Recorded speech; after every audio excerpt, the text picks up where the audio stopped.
Halo, balik lagi sama saya. Nah, kali ini kita akan ngomongin masih tentang perkembangan bisnis, tapi kita masuk ke sebab selanjutnya terkait dengan ada yang mengatakan bahwa ketika bisnis kalian bertumbuh dengan cepat itu menjadi lebih bagus. Apakah itu benar atau tidak? Sebagian orang mengatakan bahwa, oh, bisnismu berkembangnya cepat ya, berarti kamu makin sukses nih. Tapi ada yang mengatakan juga, kamu kok terlalu cepat ya? Apakah itu aman buat bisnismu? Nah, pertanyaan ini masih menjadi pro kontra di dunia bisnis. Karena ketika kita berbicara ketika sebuah bisnis itu berkembang dengan cepat, apakah itu bagus atau tidak? Jawabannya adalah mungkin. Kenapa mungkin? Karena kita harus melihat dari konteksnya seperti apa, dari plannya seperti apa, strateginya seperti apa, perencanaannya seperti apa, dan controllingnya seperti apa. Apabila dari perencanaannya, dari strateginya, dan dari controllingnya sudah cukup bagus, itu mungkin akan membuat bisnis tersebut bagus. Tapi kalau mereka hanya memikirkan tanpa ada controlling yang jelas, strategi yang jelas, justru perkembangan bisnis yang makin cepat itu akan menjatuhkan mereka. Nah, di sini ada 3 contoh dari 3 perusahaan yang terkena dampak dari sebuah perkembangan bisnis. Kita lihat dari yang pertama, kita ada Nokia. Siapa sih yang gak kenal Nokia?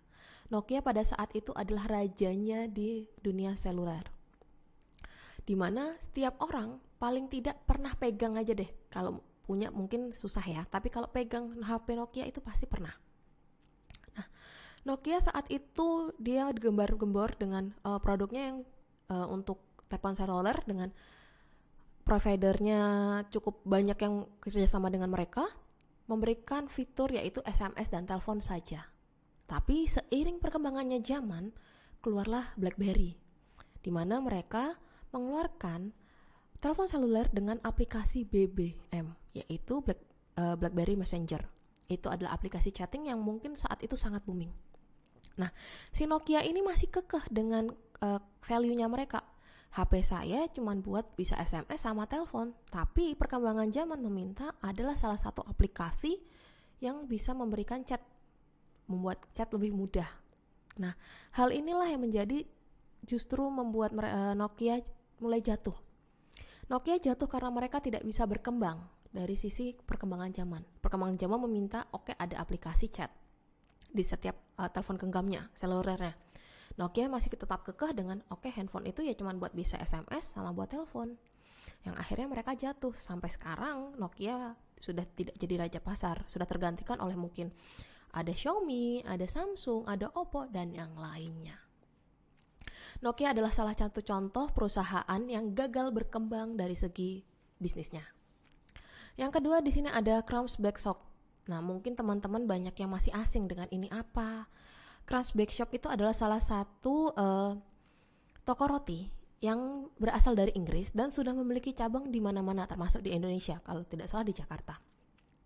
Saat itu perkembangan toko roti ini, bakeshop ini sangat-sangat cepat. Mereka mengembangkan ini, yang orang mungkin kasat mata melihat, wah gila nih, toko ini pertumbuhannya sangat keren nih, sangat besar, perkembangan bisnisnya sangat luar biasa.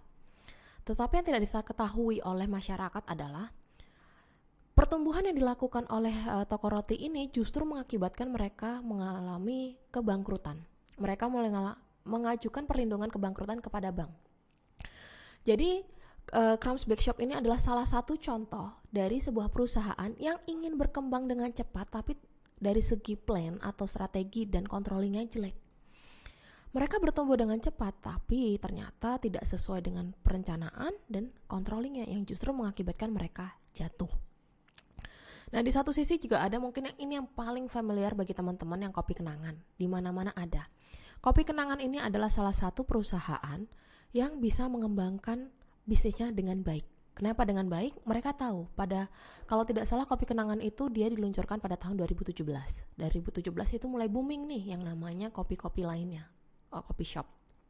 Nah, Kopi Kenangan ini melihat peluang mereka dan mereka mulai mengembangkan bisnisnya mereka, membuka outlet di mana-mana, terus menggunakan kolaborasi dengan beberapa public figure yang mungkin itu menjadi daya tarik konsumen dan yang lainnya. Di sini Kopi Kenangan yang awalnya kalau tidak salah mereka hanya memiliki modal sekitar 700 juta atau berapa, kalau saya salah maaf. Mereka dengan dalam kurun waktu 2 tahun bisa mengalipat gandakan menjadi 1,5 miliar kalau tidak salah. Nah, Kopi Kenangan ini adalah contoh dari sebuah bisnis yang bisa berkembang dengan strategi yang bagus dan controlling yang sangat bagus gitu. Nah, dari sini bisa kita lihat ada 3 perusahaan yang satu mereka tidak bisa berkembang karena tidak mau mengikuti zaman, yang satu perkembangannya terlalu cepat tapi dia strategi sama plan controllingnya jelek, yang satu mereka adalah perusahaan yang sangat bagus dari segi perkembangannya.